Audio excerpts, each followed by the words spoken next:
Hello welcome, मैं हूं अरुण कुमार यादव और इस वीडियो में हम देखने वाले क्लास 8 की प्रश्नावली 6.1 के प्रश्न संख्या 4 से लेकर 6 तक का सॉल्यूशन। चैप्टर का नाम है वर्ग और वर्गमूल और इसका बेसिक मैं आपको सबसे पहली वाली वीडियो जो थी इस चैप्टर की उसमें बता चुका हूँ।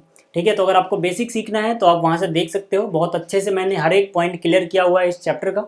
फिलहाल यहाँ पे हम बात करेंगे प्रश्न संख्या 4 की पहले। तो यहाँ पर देखो, जो प्रश्न 4 है, ठीक है ना, यानी कि प्रश्न संख्या जो 4 है, इसमें हमसे क्या बोला गया? इसमें बोला गया है निम्न प्रतिरूप का अवलोकन कीजिए और रिक्त स्थान भरिए। मतलब कि जो भी यहाँ पे पैटर्न है, ठीक है, जो हमें समझ में आएगा देखने के बाद, उसके हिसाब से हमें यहाँ पे रिक्त स्थानों को भरना है। ठीक है ना। अब यहाँ पर देखो पैटर्न क्या है, यहाँ पर पहचानते हैं पहले। यहाँ पे 11 का स्क्वायर लिख दिया इन्होंने 121, 101 का स्क्वायर यानी कि वर्ग इन्होंने लिख दिया 10,201। इसी तरह से आगे चलता जा रहा है। अब हमें खास बात क्या है? खास बात ये है कि 11 में एक ये और एक ये, दो बार एक आया था। 11 में कितनी बार एक आया? 11 में टोटल 2 बार एक आया। तो इन्होंने क्या किया? इन्होंने 2 तक गिनती लिखी। ठीक है, क्योंकि 2 बार एक आया है तो इन्होंने 1 2 तक गिनती लिखी और उसके बाद वापिस आ गए। 1 से शुरू किया था तो 1 पे वापिस आ जाओ। ठीक है, तो मतलब 11 का वर्ग कितना हो गया? 11 का वर्ग 121 हो गया। इन्होंने भी वही लिखा हुआ है। ठीक है, अब अगले वाले में देखते हैं कि क्या ये तरीका काम कर रहा है। अगले में देखो फिर से 101 का वर्ग है। अब 101 में एक ये यानी कि 2 बार एक आया। तो फिर से इन्होंने वही किया हुआ है भाई, 1 से लेके 2 तक गिनती लिखी, वापिस आ गए 1 पे। लेकिन इस बार क्या था? 1 और 1 के बीच में 0 था, तो हर बार बीच में इन्होंने 0 लगा दिया। ठीक है, आप देख सकते हो ये बिल्कुल यही चीज़ है। ठीक है, तो मतलब अब हमें खेल समझ में आ गया कि क्या हो रहा है। ठीक है ना, अब हमें खेल समझ में आ गया क्या हो रहा है। हम कुछ भी कर सकते हैं जो भी यहाँ पे दिया गया है। जैसे यहाँ पर देख लो यार, 1 1, 2 बार 1 है तो इन्होंने गिनती लिखी। ठीक है ना, 1 2, वापिस आ गए 1 पे। ठीक है, और बीच में यहाँ पर 2 0 थे तो बीच में 2 0 लगा दिए। ठीक है, तो वही आपको करना है यार। देखो अब यहाँ पर 1 1 यानी 2 तक गिनती लिखोगे, पहले से लिखी हुई है, वापिस घूम के 1 पे आ जाओगे। बीच में कितने जीरो हैं? 1 2 3 4, बीच में 4 जीरो हैं तो यार 4 जीरो यहाँ लगाओ और 4 जीरो यहाँ लगाओ। ठीक है ना, क्योंकि यहाँ पे 2 जीरो थे तो बीच में 2 2 जीरो लगे, 1 जीरो था तो बीच में 1 1 जीरो लगे। यहाँ बीच में कोई जीरो नहीं था, कोई जीरो नहीं लगाया, तो यहाँ पे अगर बीच में 4 जीरो हैं तो हम 4 जीरो लगा देंगे। ठीक, इस तरह से यहाँ पर क्या है? 2 4 6 जीरो है। ठीक है, और यहाँ पे कुछ भी नहीं लिखा। तो पहले हम क्या करेंगे? हम देखेंगे 2 बार 1 है तो पहले 1, ठीक है ना, पहले 1 2, फिर वापिस आ जाएंगे 1 पे। और बीच में कितने जीरो है? 2 4 6, तो बीच में 6 जीरो लगाओगे, 1 2 3 4 5 6, फिर यहाँ पे 1 2 3 4 5 6। ठीक है, तो इस तरह से हम इसको आराम से भर सकते हैं। ठीक है, तो प्रश्न संख्या 4 आपको समझ में आ गई होगी। अब बात करते हैं प्रश्न संख्या 5 की। ठीक है, प्रश्न संख्या 5 भी प्रश्न संख्या 4 के जैसी है। ठीक है, क्या बोला गया है इसमें हमसे? इसमें हमसे बोला गया है निम्न प्रतिरूप का अवलोकन कीजिए और रिक्त स्थान भरिए। ठीक है, तो यहाँ पर देखो बिल्कुल पहले जैसा 11 का वर्ग है तो 1 2 1, 2 बार 1 था तो 2 तक गई गिनती और फिर वापिस आ गए।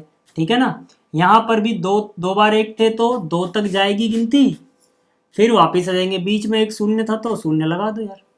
ठीक है, यहाँ पर देखो 1 2 3, यहाँ पर एक कितनी बार है? एक यहाँ पे 3 बार है, तो गिनती कहाँ तक जाएगी? 3 तक। 1 2 3, 3 तक जाओगे फिर वापिस आओगे तो 3 के पहले क्या आएगा? 2, उससे पहले क्या आएगा? 1। मतलब हमने 1 से शुरू किया था, 3 तक गए, फिर पीछे आते गए 2 फिर 1।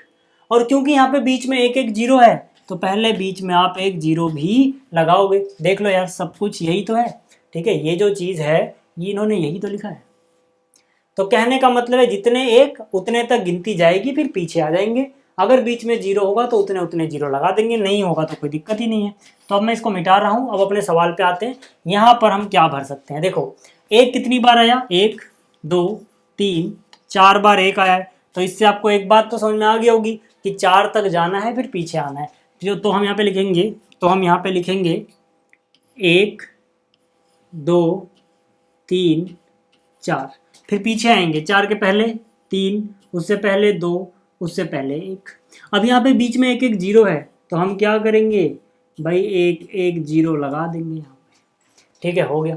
ऐसे यहाँ पे आ जाओ यार, यहाँ पे देखो गिनती कहाँ तक गई, यहाँ पे इसका उल्टा दिया गया, 1 2 3 4 5, 5 तक गई है, फिर पीछे आ रहा है, इसका मतलब 5 बार 1 होगा, ठीक है। तो हम यहाँ पे लिखेंगे 1 2 3 4 5, 5 बार 1 होगा, और सबके बीच में एक एक जीरो है, मतलब यहाँ पर बीच में एक एक जीरो रहा होगा, ठीक है ना। तो ये चीज़ आ जाएगी, और यहाँ पे घात 2 लगी हुई है, ठीक। तो ये आपको समझ में आ गया होगा प्रश्न संख्या 5, ठीक है। 1 2 3 4 5, 1 है इसीलिए यहाँ पे 5 तक गया है, ठीक। आगे चलते हैं, अगला वाला देखो, बहुत मज़ेदार क्वेश्चन है, ठीक।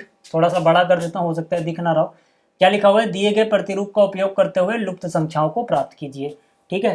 तो यहाँ पर देखो, वो तो फालतू चीज़ लिखी हुई है, इसमें बेसिकली क्या लिखा है, तीसरी संख्या पहली और दूसरी से कैसे संबंधित है। तो जैसे हम अभी निकालेंगे समझ में आ जाएगा कैसे संबंधित है। यहाँ पर देखो, अब आपको दिखाई दे रहा होगा, मैं थोड़ा बड़ा कर दिया है।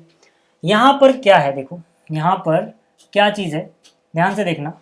यहाँ पर 1 का वर्ग जमा में 2 का वर्ग जमा में 2 का वर्ग कितना आया है, 3 का वर्ग, ठीक है। इसी तरह से नीचे है, ठीक है ना, इसी तरह से 2 का वर्ग 3 का वर्ग 6 का वर्ग जोड़ दिया और 7 का वर्ग मिल गया। तो यहाँ पर खास बात क्या चल रही है, देखो ध्यान से देखना। यहाँ पे अगर 1 है तो यहाँ पे 2 आ रहा है, ठीक है। यहाँ पे अगर 1 था तो यहाँ पे 2 आया, मतलब 1 से 1 ज़्यादा। अगर हम वर्ग थोड़ी देर के लिए भूल जाए, सिर्फ वर्गों पे ध्यान मत दो, जो वर्ग लिखा हुआ है घात 2, इसको थोड़ी देर के लिए भूल जाओ। तो यहाँ पर देखो 1, यहाँ पे 2, यहाँ पे 2, 2 से 1 ज़्यादा 3, यहाँ पे 3, 3 से 1 ज़्यादा 4, यहाँ पे 4, 4 से 1 ज़्यादा 5, यहाँ पे 5, तो यहाँ पे क्या आएगा, 5 से 1 ज़्यादा 6, यानी यहाँ पे 6 का वर्ग आ जाएगा, ठीक है। वर्ग तो पहले से लिखा ही हुआ है। तो ये तो समझ में आ गया आपको कि 1 से 2 हुआ, 2 से 3 हुआ, 3 से 4, 4 से 5, तो 5 से 6 होना चाहिए, ठीक है। अब देखो यहाँ पर ये 2 कैसे आया होगा, ठीक है, ये 2 कैसे आया होगा भाई। एक वर्ग अगर हम भूल जाए, 1 को और 2 को क्या करें कि 2 आए, गुणा कर दो, 1 गुणा 2 2 होता है। तो क्या ये चीज़ नीचे लग रही है, 2 गुणा 3 6, अरे बिल्कुल होता है। तो मतलब गुणा करके ही आया है, 2 3 6, तो 3 चौक 12, तो 5 चौक 20, यार क्या दिक्कत है इसमें, ठीक है ना। 5 चौक 20 हो गया, मतलब यहाँ 20 आएगा, ठीक है।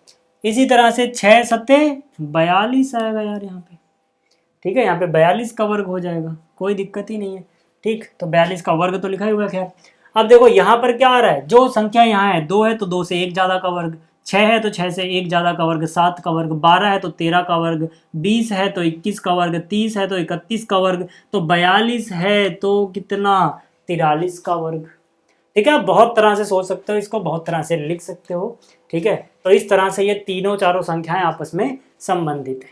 तो ये था क्वेश्चन नंबर 4 5 6 का सॉल्यूशन। जल्दी मिलेंगे अगली वीडियो में। Thanks for watching.